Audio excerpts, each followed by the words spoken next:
So I've been in the public sector municipal management field for 37 years.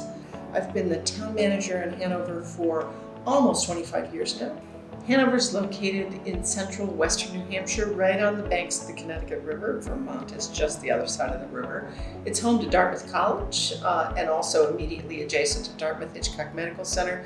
So we're a large academic and high-level medical care community. About 50%, a little less than 50% of our residents are Dartmouth students, graduate students, undergrads. The remainder are year-round residents, faculty, and staff at Dartmouth.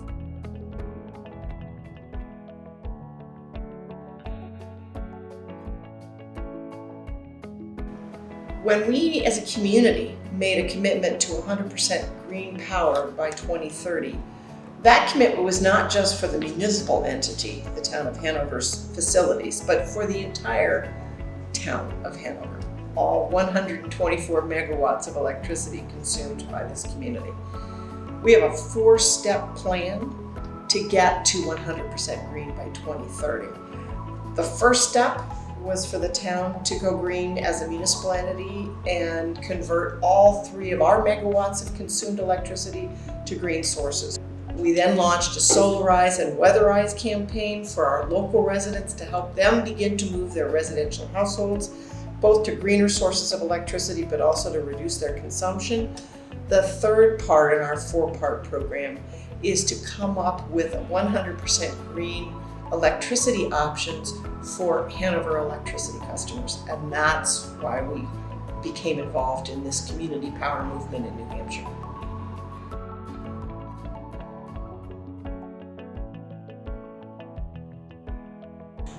Community Power Coalition of New Hampshire came together as an informal group in December of 2019, recognizing that putting together a large-scale, statewide community power aggregator was going to take a significant amount of planning.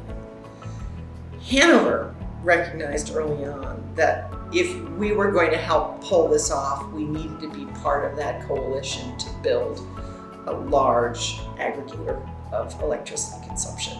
That we couldn't do it as just Hanover Community Power, in large part because we don't have the expertise, nor does town staff have the time to become power experts in the electricity procurement field. This is a complex challenge and much better solved if you can work with like-minded communities to form a coalition, bring on board qualified individuals to do this on our behalf, and consequently, Community Power Coalition of New Hampshire was created.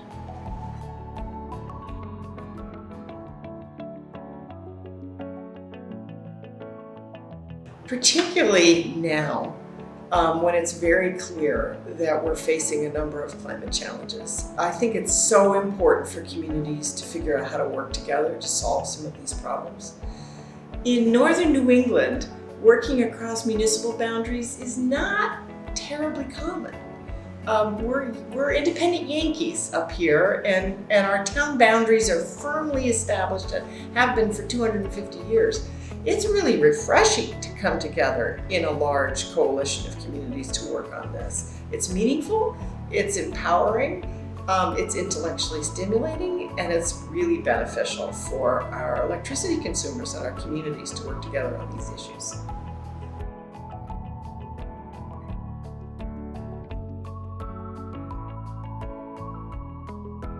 It's really important for my colleagues at the municipal management level to recognize that the value of the Community Power Coalition of New Hampshire is that they're going to be there to do the work on our behalf.